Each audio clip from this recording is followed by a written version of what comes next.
And they're really sweet people. They're lovely. It seemed for one moment it seemed that I would be able to dance with Beyonce at midnight, but then like at 11:58, it was like poof, like a cloud, and they were gone.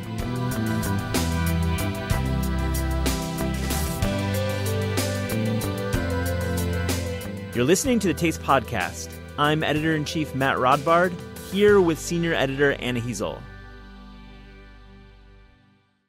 Today on the show, we have Laurie Woolever, a journalist, humorist, and a co-host of the Carbface podcast, Shout a podcast out, that I love. Podcast. Hilarious podcast.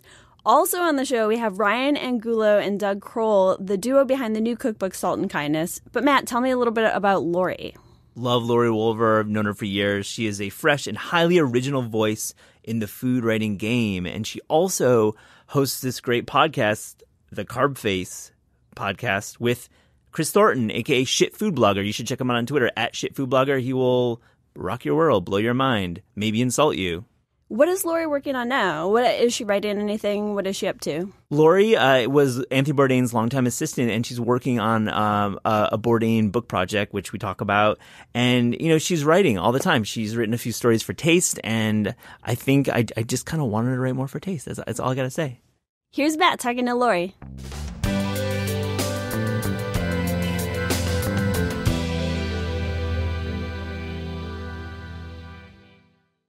Laurie Woolever, thank you for joining the Taste Podcast. Thank you for having me. I'm so happy to be here, and it's nice to be on someone else's podcast. I know, and we can talk about the Carbface podcast soon, and I'm a huge fan of it, so we will get into that.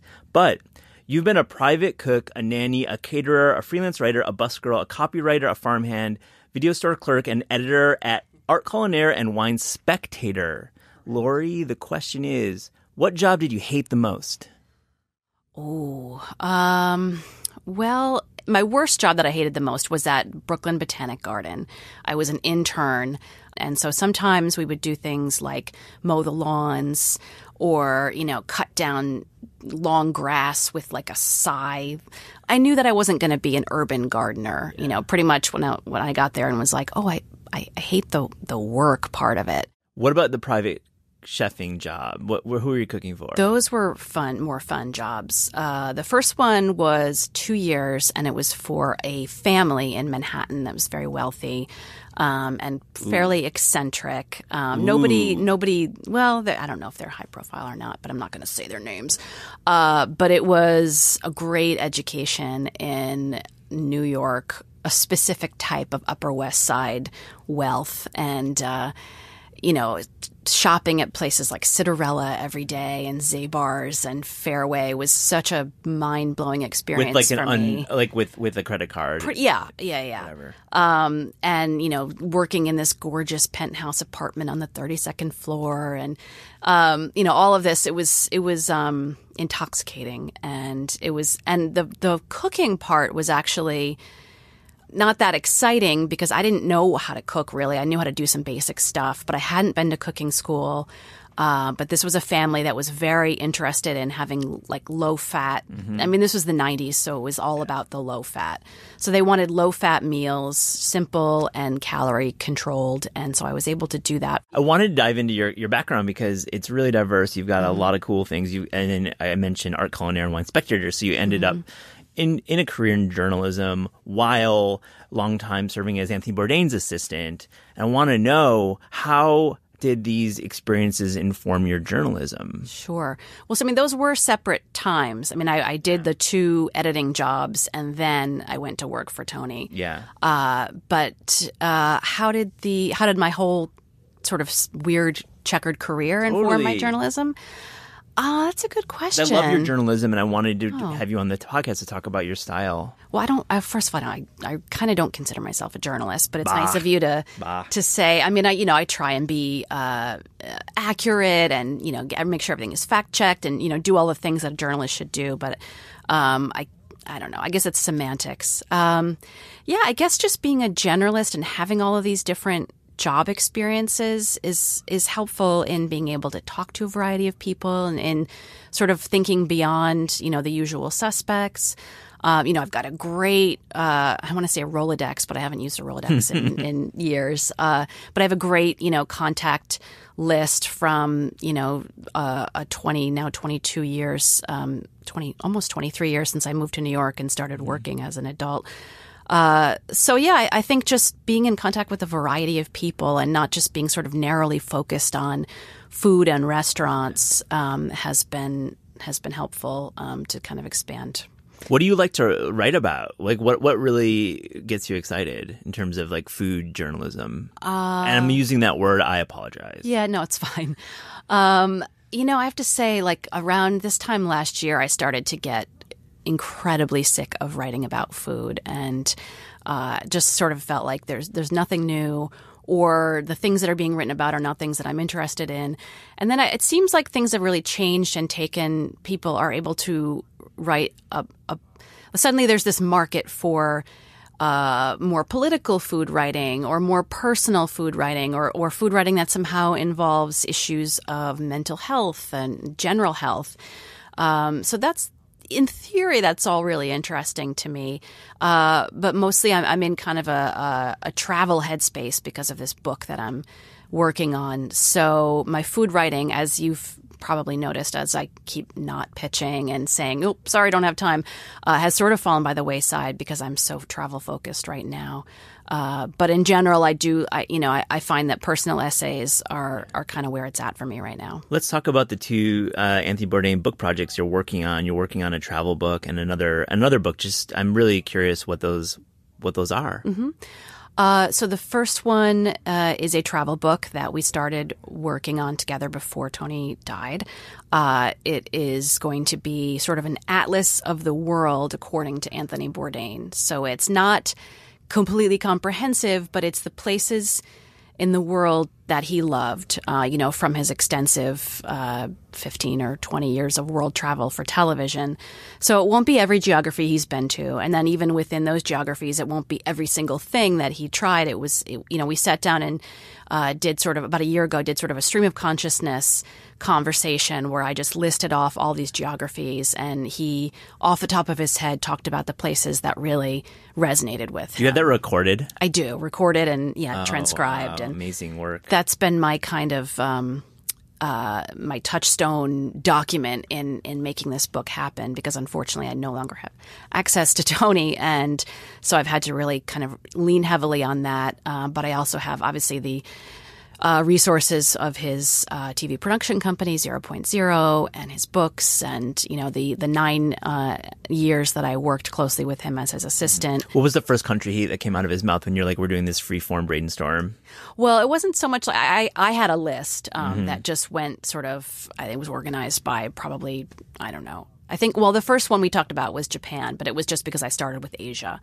And obviously he was a huge he loved Japan and went a number of times for the show.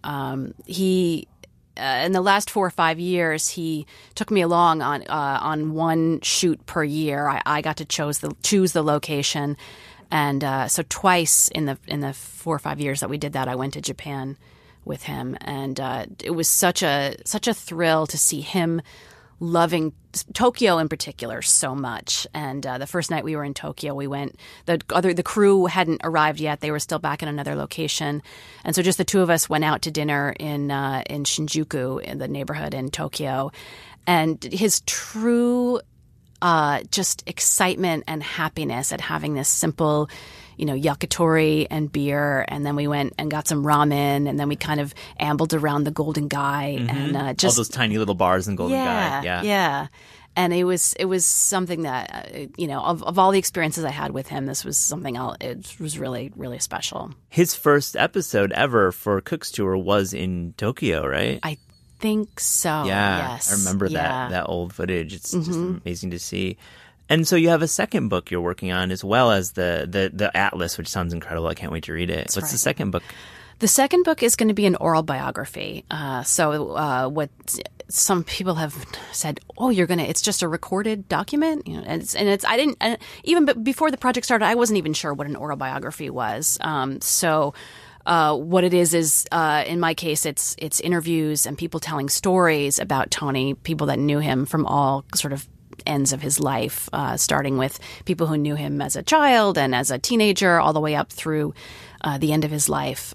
So people telling their stories about him and trying to, there's plenty about his life that's out there. He wrote Kitchen Confidential, which pretty much covers the first 44 years of his life. And then he followed up with the nonfiction Medium Raw, which tells, some later stories. So the challenge is, how do we tell these other stories? How do we tell the fuller picture of Tony?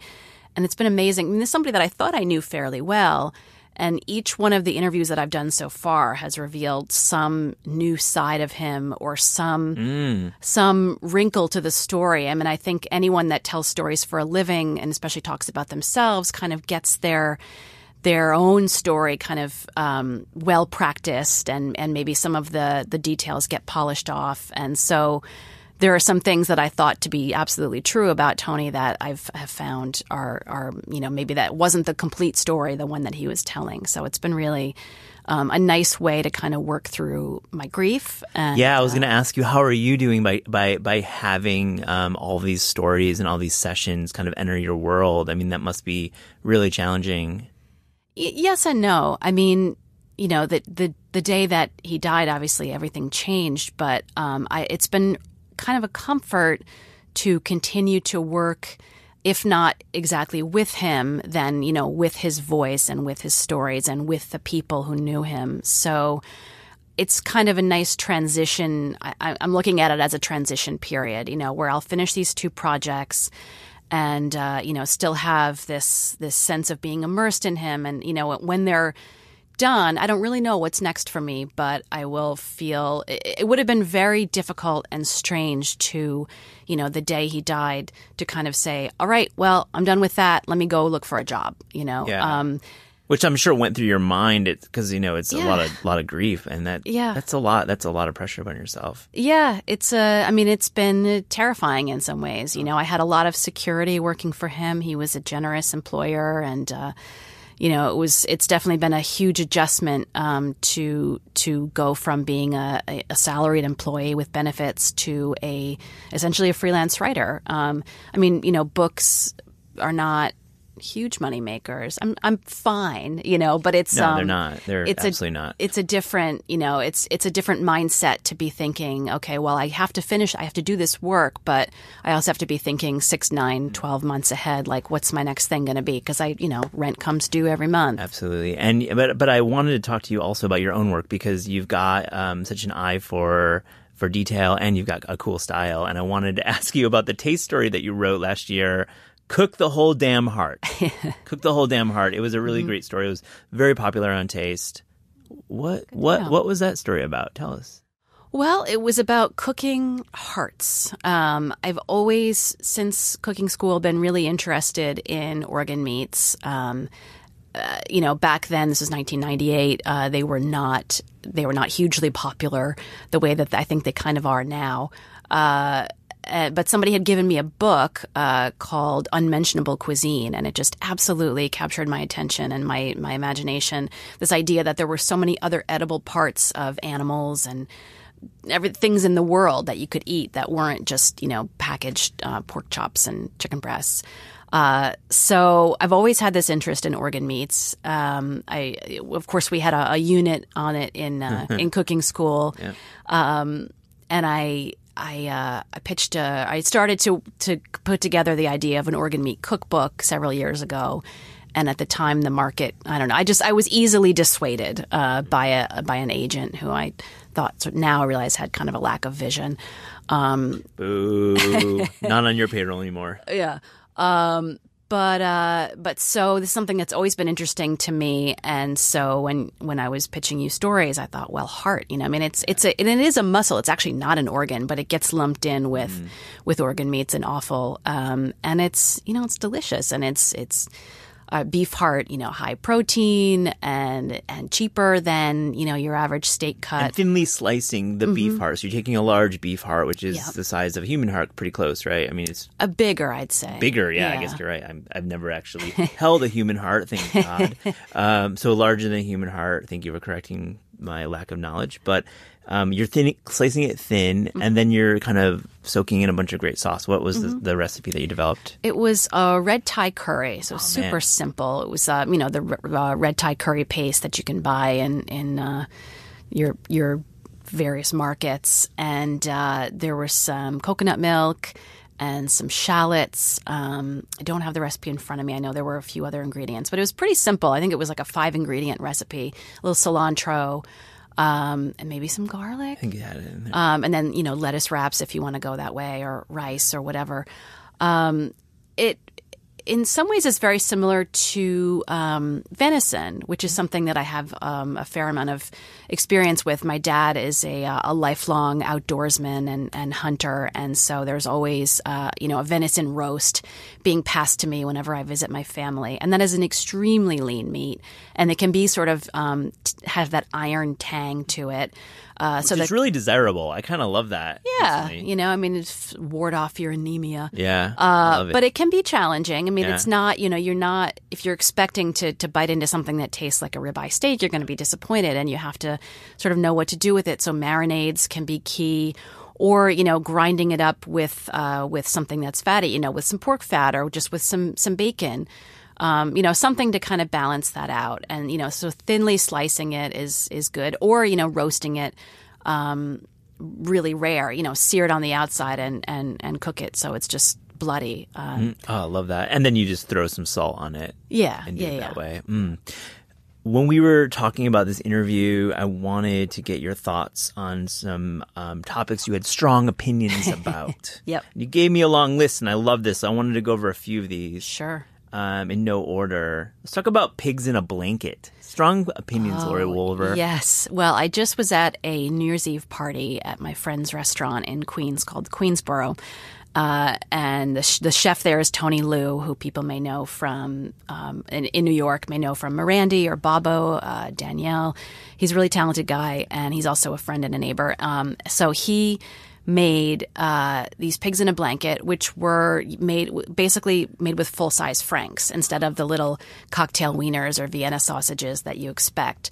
And oh man, were they good! They were just so, and it was like, oh, this is actually this is the ratio that I want. I want this much hot dog to dough. And he put some poppy seeds on the outside, and they were just fantastic. So even though in our book, the book that I wrote with Tony called Appetites, a cookbook, we advocate for just buying the ones from the freezer section, which are generally the cocktail size. If you're going to make your own, I am all about the full-sized frank, and you just slice them up so they're still a bite-sized canapé. So you're taking like maybe 3 bites per full-sized frank? Yeah, depending on the size of your mouth. I'd say maybe, anywhere from 3 to 5 pieces. Indeed. I love that look.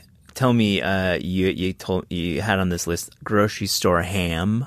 Yes. Grocery store ham. Yes. What's up with that? That was also on my mind. Well, I do not want to in any way denigrate the beautiful, heritage hams and fancy hams and, excellent quality pork that you can get all around the country. But on New Year's Day, a friend cooked just a straight up cheap grocery store ham, Hickory Farms, or I don't know what the brand was, but it was, I'm probably pumped full of all kinds of water and liquids and hormones and who knows what. And it was the best goddamn ham. It was just so, and all she did was put I think it was the glaze that came with the package. So I just kind of want to say, like, if you can't afford the fancy heritage, or you don't have, whatever, you're not inclined to go that way, grocery store ham is still pound for pound just fucking delicious. American ham, it's part of our heritage. It's fucking good. Yeah. Let's talk. Anna and I, Anna Heasel, my colleague and co-host of Taste Podcast, actually differed on this when we talked about it ahead of this interview. The idea of the poor man's whatever, you don't think it's punching down when you say, I make the poor man's lobster. I think Anna, and we can talk about it with her later, disagreed, but I'm on the fence. I think it's hard to write the words poor man's anything, but you have a different opinion. Well, I don't know, maybe it's an age thing or a generational thing, but, I grew up with my mother made 2 great dishes. Actually, well, there's one in particular, poor man's shrimp. And my dad, again, an outdoorsman and also a fisherman, would go ice fishing in the winter and get perch, or he would get lake perch in the summer and, stick them in the freezer. But I remember it as a winter dish, and it was poor man's shrimp, and it was basically poached perch, chilled and dipped in cocktail sauce. Or if she would serve it warm, we would dip it in warm butter. And I was aware that shrimp is really expensive. And I grew up in, a landlocked upstate New York. And, we just didn't get shrimp, maybe once in a blue moon at a restaurant. But shrimp was not something that was in our world. But we could have the experience of shrimp with this perch. And I'm not in any way positing that my family was poor. We were very, comfortably middle class. But we were also extremely budget conscious and extremely... we weren't rich, money was valuable. So to me, it was like a point of pride. Like, look at this cool thing that we can have. We don't have shrimp. It's not part of our world, but we have this, and to me, shrimp was and remains kind of a fancy thing, So I don't see the tradition of calling something poor man's something else when it comes to food. I don't see that as punching down. Pejorative, yeah. I don't see that as something that's I see it as a point of pride for people who say, well, we don't have this, but we have this, and let's make something delicious out of it. I've been trying to, in preparing for this conversation, I've been trying to find somebody else who can maybe say it more articulately than myself, sort of the etymology of poor man's fill in the blank food. And I haven't really found that much writing about it. So maybe there's something to be written about. Yeah. And I know that, language is always evolving, and our understanding of the way that we use language is constantly evolving. And there are things that we would say 5 years ago that we don't say now. I'm not ready to say that poor man's is in the category of things that are no longer appropriate to say. I just think there's such a long history of, depression cooking and, the Italian cucina povera. Like I'm again, I don't have a lot of academic references to back me up, but I'm willing to go to the mat for poor man's. You bring up a great point about you spoke earlier about the evolution of food writing in the past 5 years or so, and then the idea that we are moving away as food writers and journalists, et cetera, from certain words and lazy terms and ethnic food being acceptable and all these. And are you feeling like it's a new day right now a little bit? Yeah. I think that there are more outlets than ever, first of all. So there used to be kind of this very narrow there was a lot of gatekeeping when it came to food journalism. So true. There were a couple of major print outlets. The web didn't get a lot of respect, and it was it just was impossible to kind of break in, or it felt impossible to break in. So now there being so many more outlets, and there just being this kind of ongoing conversation about, there is more room at the table than there used to be. And if you're not seeing the kind of writing that you want or that reflects your experience, you can do it yourself, or you can. And it seems like editors are starting to catch up and assign stories that are far more interesting and far more reflective of a larger American experience. And the stories that aren't necessarily about food, but are about the labor experience of working in restaurants, or even of being a food writer. I mean, I'm more sympathetic to the plight of people working in restaurants than, I feel like food writing is a choice, and it's important, but I don't know. I don't know that there should be an expectation that everyone's going to make, a huge amount of money writing about food. I mean, we should. Everyone should be paid better. But it's journalism. It's incredibly competitive. And also the landscape of advertising and media in general, I don't think any journalist is expecting to make much money these days. Right. But I wanted to bring up all these topics about, strong opinions, because you and your co-host, Chris, a.k.a. Shit Food Blogger, hosted a cool podcast called Carbface Podcast. And tell me a little bit about that. What was the genesis of that show, and really what's your goal with it? Because it's so eclectic and fucking weird, straight up weird and addictive. Well, it's a really thank addictive you. show, yeah. The genesis was I had done an interview on another podcast. I forget what it was called now, but it's called Salt of the Earth. I'm not sure if they're still making it, but it was an interview show about people's jobs. And Chris heard me on that.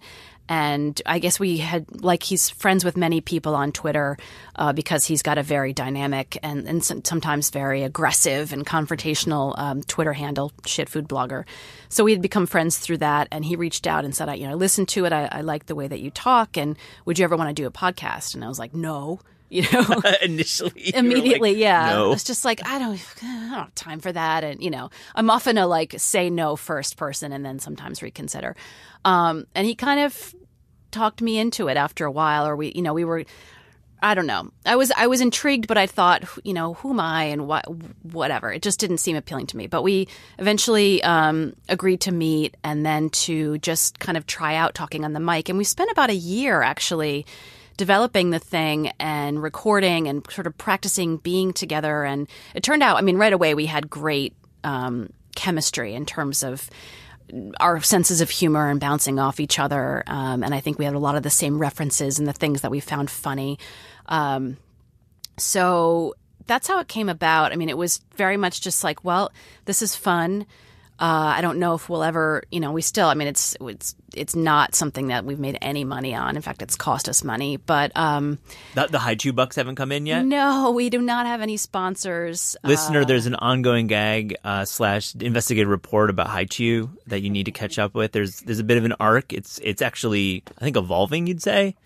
I think so. It's not really a completed arc. Yeah, I think we sort of hit our high water mark when the two people who work for High Chew came in and were our guests on the show. They brought us a ton of swag, and we sort of got some of the backstory on High Chew, which is a chewy candy made in Japan that seems to be making huge inroads here in the States. And I had never tried it before. Chris brought it in one day because we often have candy when we're recording, and I just kind of fell in love with it. And it's delicious and weird and great. So we talk about it a lot. They are not sponsors. We don't have any sponsors yet. And I don't know if we ever will. I think you will. Although it would be great, But you do make some trade-offs when you have sponsors, I think. Yeah. Laurie, last question. We ask all of our guests, if you could publish your dream cookbook, what would it be? Oh, well, I sort of feel like I did with Appetites, the book that I wrote with Tony that came out 2 years ago. It was, it was very, very much Tony's vision, but I had a lot of input into it, and the process of making the weird photos and helping to write the very personal and funny and bizarre head notes. The whole process was a dream. So your own project. We'll separate project. The two because okay. I think this interview we've learned there's many sides to you, and you had your Tony world, but then you also have your own world. So let's talk about. I know the Opal book kind of got scuttled early on. Yeah. But what would be my dream? The things that I well, there was my beloved poor man's blintzes that you guys highlighted in a story by, was it George Reynolds? Yeah, George. Shout out George in the UK. He wrote a great piece about gross foods, like things that you make for yourself that are kind of comfort foods that you wouldn't serve to guests or you're a little bit embarrassed about. So, I would be happy to sort of put together it would be probably more of a pamphlet than a cookbook. The things that I do like that are kind of gross. Like the other night I made chocolate oatmeal, which is just... Take us through that, please. It is so basic. It's oatmeal, and I always cook oatmeal in the microwave, and I hear people say, Instant Pot makes the best oatmeal. Well, come on. That's a lot of effort. It's a lot of apparatus. Yeah, and it takes a minute and a half in the microwave. Yeah. So it was my standard Quaker, not quick cook, but regular rolled oats. I don't know if I'm allowed to say the brand, but I feel like Quaker and oats are pretty synonymous. Yeah, it's like Xerox, Kleenex, exactly. So it was just some. I like to just mix the oats with some water and some salt, put them in the microwave for a minute, and then take it out and stir it. And then I added in some just grocery store cocoa powder and some Truvia because I'm trying to eat less sugar, and a splash of almond milk. And that's it. And it's gross. That was like a real Ruth Royschel voice right there. What? And that's it. Oh, is it? I loved it. You like? Oh no. No, in like the best way possible. Okay. I didn't mean to bust the. It's fun. She's great, but I feel like she's the whole Ruth Bourdain thing. I feel like she's been parodied up. Yeah. it's your chocolate without having to, without eating like a sleeve of Oreos. But it looks gross. I used to be able to give it to my kid for breakfast, and then at some point he like came to his senses and was like, "This is disgusting. I'm not eating this." Well, Laurie, please do the gross cookbook. Cookbooks are pamphlets these days. It's true. You can do it as a PDF. It's true. Thank you for joining the Taste Podcast. Absolutely. Thank you for having me.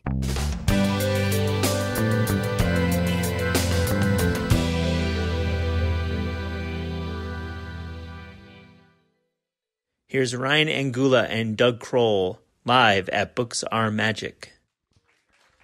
Excellent turnout. Everybody, thank you for coming out in this weather. Amazing. I just want to give a little personal anecdote.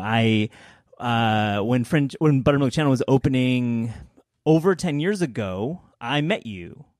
You were there like sawdust time. You were there when there was like sawhorses and things being built, and that was 10 years ago. It was, and man, I was just struck about how cool you were.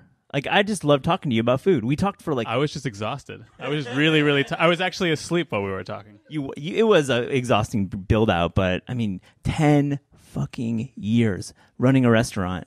Like, that's like 50 years, right? In like real years. Yeah, it feels like having a kid in that, like, it flies so quickly, and also you can't remember anything before that started. What do you remember about those first days? Oh, Buttermilk Channel? At Buttermilk Channel. Remember painting walls? I really did a nice job on the brick. Remember I had scrubbed the brick and sealed it? I was really proud of that. Yeah, I tested it the other day. It's still sealed. And I did that. What were some of the biggest hardships that you went through to make that restaurant happen, Buttermilk Channel, 10 years ago? But it was so easy. There were no hardships. I mean, it was like, really difficult getting the place built when you have no money and no skills and no experience. But then we were so fortunate right from the beginning. People came, just like people came tonight. Despite the fact that we're in the middle of nowhere in this little tiny sleepy neighborhood, people came right from the beginning. So I feel really very fortunate about it. It really was a little different of a neighborhood 10 years ago down past 4th Place. I mean, it was a beautiful neighborhood, but it still is a very quiet neighborhood. So we really need people to come from further away, and we got them to come from further away. Ryan, biggest victory from this period? Oh, just the response to the food. Yeah. That was pretty great. The fact that people really, really embraced it right off the bat. And even like the New York community as a whole, like we got a New York Times review like 3 months after we opened. It was in February. We opened in November. And for the New York Times at that point to do a review of a Brooklyn restaurant, it was kind of a big deal. Yeah. So if you got one, even if you got like no stars, it was still kind of like cool. Like they were like, oh, they recognize that this place is here. And we got a pretty good review. We got a nice little 1-star review. A nice little 1-star. There were some Frank, quibbles, though. I remember seeing you at a Chase Bank one time, like maybe like a week after the review came out. I was like, what do you think about it? It's not easy to read negative things about yourself in the New York Times. But it was when he came in, when we saw Frank Bourdain in the dining room, we were like, what's that guy doing here? He can't be reviewing us. And he did. But he was. I know. At that time, Ryan was like practically alone in the kitchen, like him and a dishwasher. And like when I look at what we even had on the menu at that time, like we were so new and had so much to figure out. And then there was the fried chicken moment after that review. I think it was probably 6 months. You got on the Food Network. Is that right? Yeah, that was pretty cool. that brought a lot of people in. Fried chicken. I don't know. When we opened, I was like naive about fried chicken. I thought like, well, that's a chicken dish, but it turns out people have very strong feelings about fried chicken. Fried chicken really brings people out. I thought like roasted chicken, fried chicken, but this was also like 2009 when fried chicken was having a serious, like Southern food was having like a serious. It was moment. having a moment, but chicken and waffles hadn't. It was just starting. Like now it's like everywhere, right? You can find that combination almost everywhere. But at that moment, I had played with it a little bit at Stand Social, but then it really took off when we did it at Buttermilk. And the only reason why fried chicken is pretty much on the menu is because when Doug found the space, it had a full built-out kitchen in the back, so the equipment was there, and there was 6 burners, a griddle, a grill, and 2 fryers. And I was like, well, I need an entree to come out of the fryer to make this work. And I was like, oh, I'll do fried chicken and waffles. If it doesn't work, we'll change it later on. But while we're getting our feet wet, I'll do that. And there it is. That was the impetus to I mean, put that's this. like- Yeah, it's pretty simple. It's a good- equipment that you have. He's It's pretty funny. downplaying his genius, but Okay, what makes it so special? And you write about this in Kindness and Salt in your book, which we'll get to. But what makes your fried chicken so special? You've been asked this like I know 1,000 times, but let's I do think it just one more time. keeping it simple. You know, there's like a million recipes for it, right? That they play with the marinade and the brine. Some people do it in like sweet tea now. You know, people add a lot of stuff to the buttermilk. We kept it just very, very. I don't know if this is the right word, honest or whatever. It's just good chicken, buttermilk, thyme. You know, and then a lot of pepper in the flour. You know what I mean? Pepper, yeah. I like Yeah. And that was just from reading. You know, I didn't really have a ton of experience with fried chicken when we opened. But whenever I don't know about something, I just read as many recipes as I can find, and then I come up with the best one. now you have so much fried chicken experience. I have a lot of fried. I've cooked fried chicken in like fields. You know what I mean? Like it's pretty. You cooked funny. a lot of fried chicken in fields. Yeah. We did smorgasbord for And a in while. Tokyo, we'll get to that too. Little teaser. So, let's go back. You said Stand Social. You referred to the restaurant you worked at prior to opening Buttermilk Channel, Right and before, you yeah. worked at Blue Water Grill, in other restaurants as well. Yeah, I was like managing restaurants that couldn't be more different from what this Exactly. place is. Just like 400 square feet restaurants with 70 waiters and Union Square and 10,000 people a day you'd never see again. And this is a different beast. Different, but what did you bring? This was my question is like, what did you bring to Buttermilk Channel, then later French Louie, that you guys learned at these bigger? I mean, Stand Social and Blue Water Grill are fucking huge restaurants. They're massive and they do really well. What did you bring to the table, and that you write about in the book? Because there's a lot of writing in the book about hospitality and in the story of restaurants. Yeah, I knew we wanted to bring a very personal, warm, genuine style of hospitality to our restaurants. And we got that. I didn't realize how personal it would end up being, and that's what the friends and neighbors part of the cookbook is about. Is it's such a small town down here in Carroll Gardens and Borum Hill, and everyone gets all mixed up with each other, and that's what that part of the book is about. And that was a big lesson for me, is that this is going to be really personal. That when you have 10 waiters instead of 70 waiters, it's not about the employee handbook. It's about the one-on-one. And from the food perspective, I mean, Stand Social was doing like comfort, like higher end comfort. Is that? Yeah, and I mean, and it was all shareable small plates. So it was cool because I had a lot of freedom to do like whatever I wanted, like anything that I wanted, any cuisine. But at the time when I met Doug, we really had this idea about American bistro. Like, what does that mean? Like, what can we do? And we were both pretty much on the same page with that. Like, I really wanted to make like soup again. I hadn't made soup in like 3 years. I mean, I'd made like, soup dumplings, but Which were really good. Well, yeah, they're still great. Yeah. But I hadn't like served anyone like a bowl of soup. I know that sounds weird, maybe, but I remember saying that to one of the owners of Stand Social. He's like, "Why are you leaving?" I was like, "Well, I haven't really made soup in a few years." But it was like this idea of like I want to get back to like roasting whole chickens and having people eat that, like like serving someone like a full size steak, not this little like bite size steak. It was cool for the time that I was there, but like we saw this neighborhood and we felt that the neighborhood needed. Opening Buttermilk Channel, the neighborhood needed a bistro, which is a place that you can go to multiple times a week, a place that you can have a lot of different kinds of experiences there. You can bring your family, you can come back for a date. You can go to brunch after having a crazy night before, which people do. There's some brunch, yeah. Yeah, we'll get to that. It's a little brunch. Why has it worked? Because everything you've said is true, of course, but a lot of restaurants have like hospitality and have great roasted chicken. But as we know, fans of this restaurant, it's been part of our lives for 10 years. We can't say that about many New York City restaurants. Like, good restaurants close all the time. What's the special sauce? Pun intended. It's MSG. You got to put the MSG in everything. It makes people crazy. On the record, it's just know, all about the MSG. Okay. Ryan's making really, consistent, wonderful food with no tricks. That's stuff people like to eat, and we are really nice to them. So maybe that's it. We got a saying in the restaurant that says, when we talk to waiters, and I teach them this when I'm interviewing them, is be nice, don't be gross. These are the main things you got to know.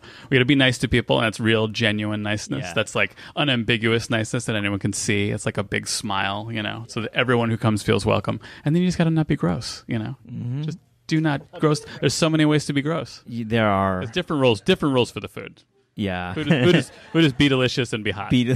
Yeah. Okay, so one part of the success though has been some clientele that pulls headlines. So let's go back to New Year's Eve. Who could you be talking about? Who would we be talking about? Well, actually, so you do usually. Has anyone been to the New Year's Eve at Buttermilk channel? Yeah, like it's like all the audience here because Oh it's wow, amazing. that's awesome. Been several times. Are you doing it again this year? Oh yeah, I think I might do it this year. We were there that night, but we were at the 6:00. So there's a 6 that was not the one to be at. Yeah, there's a 6 and a 9. So the 6 happens beautiful. Like there's probably like 700 balloons in the building. Definitely some foie on the menu, which is typically not what you're doing. You're not doing like foie gras. It's not part of your ethic. You're doing chicken liver mousse. Yeah, we fancy it up a little bit. You fancy it up. So we leave, and then I get a text from you like 30 minutes later about who showed up. So talk about that right now. Yeah, we're getting phone calls from certain security people. Jay-Z and Beyonce are on the way. We're like, oh yeah, Jay-Z and Beyonce. Which table do we need to kick out to let these people in? Because they are coming to the restaurant. That would be you. Yeah, my wife lost her table. You had a table for the 9. So you found out like an hour before? Yeah, I've given her my card many, many times, but she doesn't need my card. she can just show up. But the awesome thing about this was that it wasn't just a celebrity sighting that day, because this was the moment in time when the whole world didn't know whether Beyonce had her baby yet. So it was actually like legit celebrity news that they were there and she was still pregnant. And she was so pregnant and she was so extraordinary and beautiful. And like 6 hours later, I'm getting calls from like tabloids in Korea. It was like, that was big. And it was really, really wonderful because it got a lot of people to know about us, and it got all the people excited about us. And for years, like 5 years after that, I would have people coming in every day asking about They Beyonce. still do, don't they? Like, where did she it's sit? tapered off Where'd a she little sit, bit. right? It's tapered off a little bit. Yeah, people still get people who come and ask where she sat. So Solange was living in the neighborhood, right? Like she was on Union. I used to see her in the hood all the time. Yeah, they were coming a lot, and they were really nice. Yeah, so they were great. I mean, they were great people. And so tell me a little bit. We won't dwell on this because we got to talk about your book. But what did they order, and what were they like? Come on, fried chicken. Yeah, and they're lovely, and they're really sweet people. They were lovely. But yeah, fried chicken. It was chicken and waffles, a half dozen oysters, and the persimmon salad, right? What's a persimmon? Remember? It's like an Asian tomato.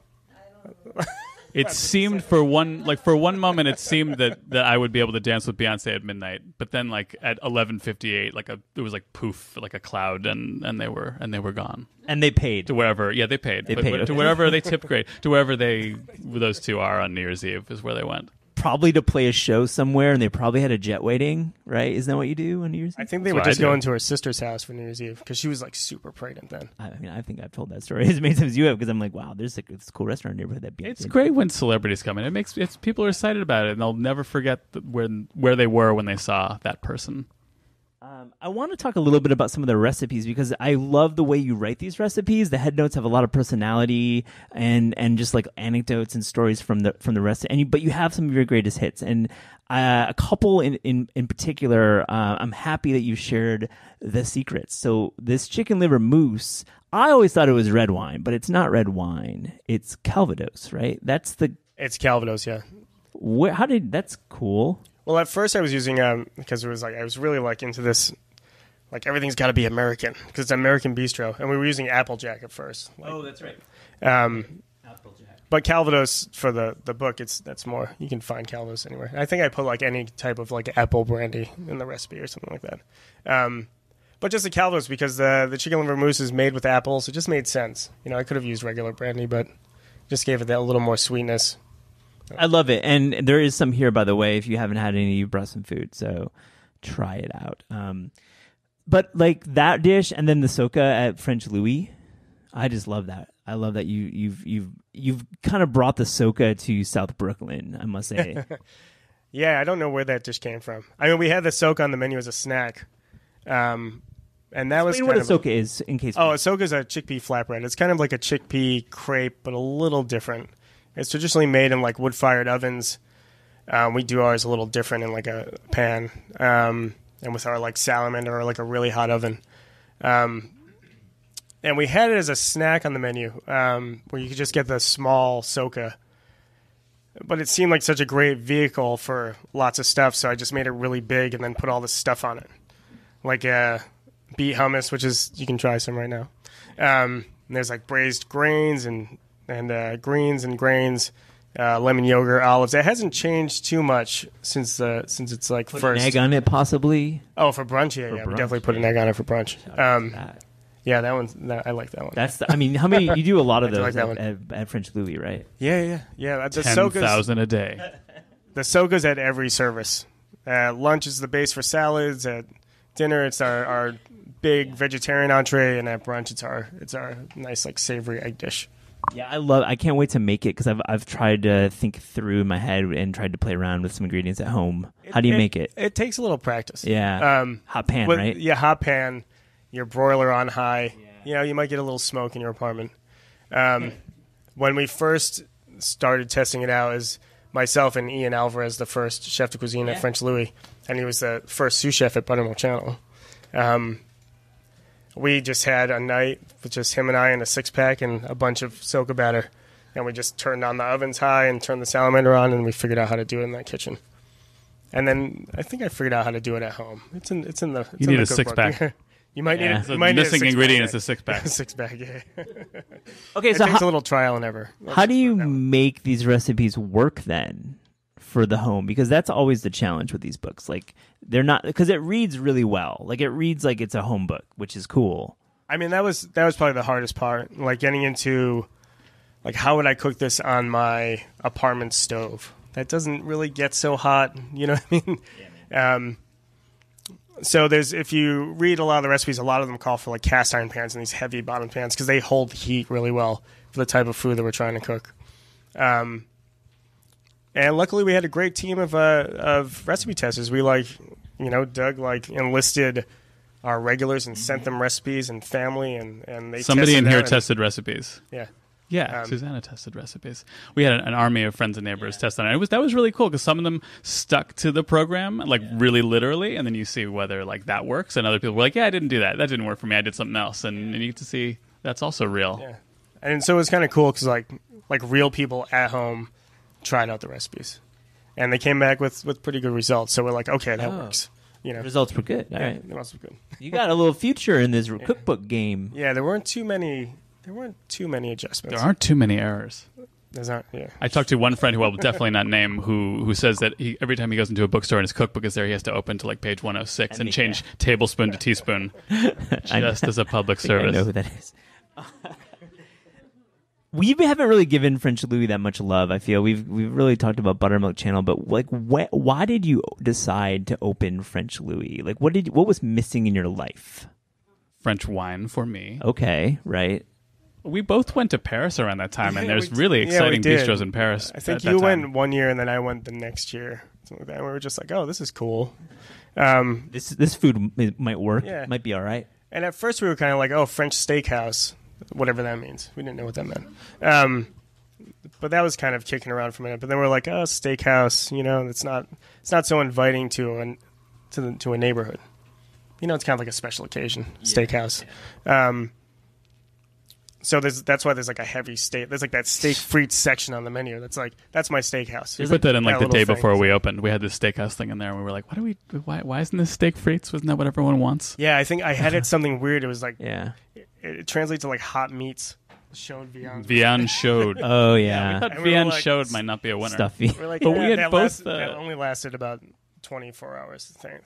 We'd both been to all these awesome new bistros in Paris where, these chefs who could be making this really high-end tasting menu food were instead taking classic bistro dishes and just making them awesome. So that you'd be like, wow, that's what beef bourguignon should be. And that's what coq au vin should be like. So Ryan did that. Yeah. And I was like, oh, I can do this cool and like using like American ingredients. Like the snails come with grits, things like that. It's not forced, though. It doesn't feel like you're doing A plus B. I mean, it really does feel French to me. Yeah, that's what Doug always says. That it reads more really French than I think. Yeah. It's actually pretty French. Yeah. It really is pretty French. Yeah. So I'm always like, oh, it's French American. Next up is Italian Steve. That's Ryan's next idea. Wait, French that's Louie, on the record? Italian Stevie. Yeah. That was my last question, but we're gonna go get to that now. Okay.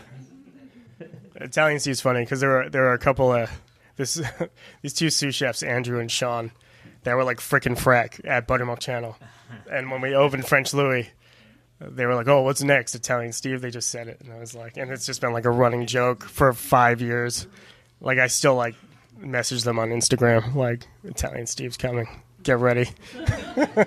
I mean, let's do it. Hey, everyone likes Italian food. Can't do it with Frankie's next door, though. You got to pick a new neighborhood. No, not in that neighborhood. Somewhere No. else. I wanted to hear about Tokyo.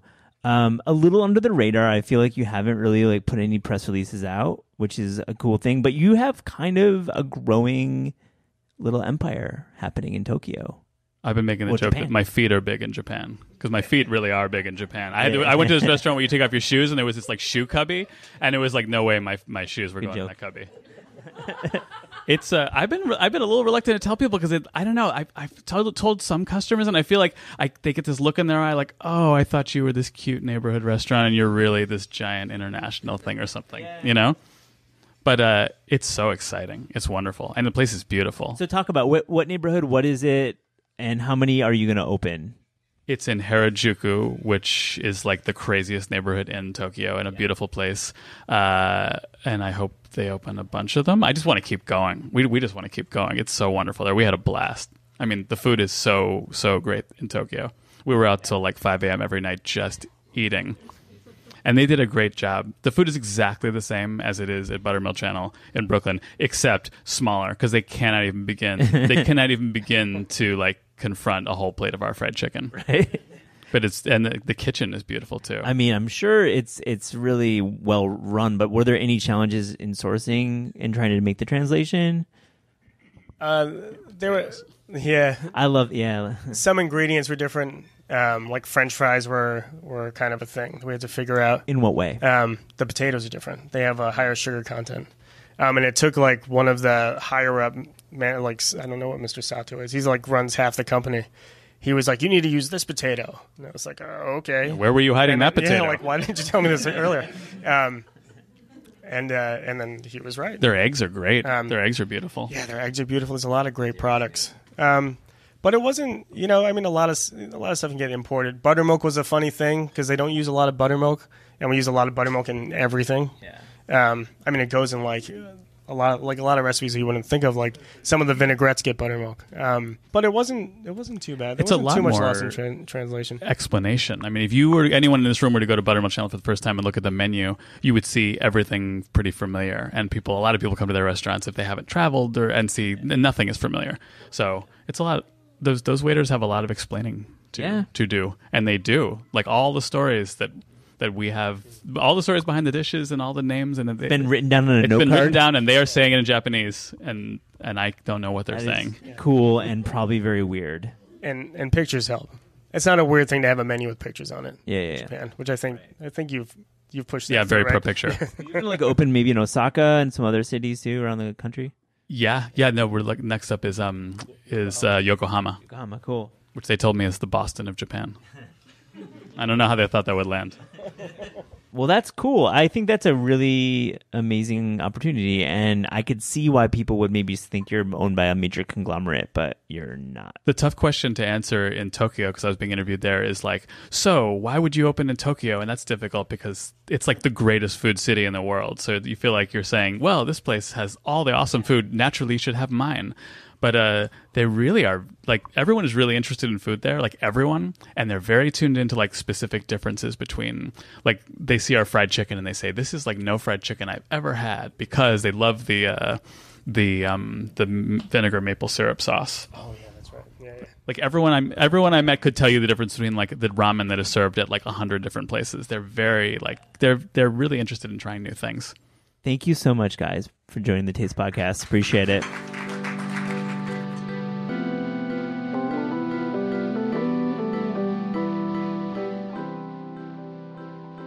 The Taste Podcast is hosted by Matt Rodbard and me, Anna Heasel.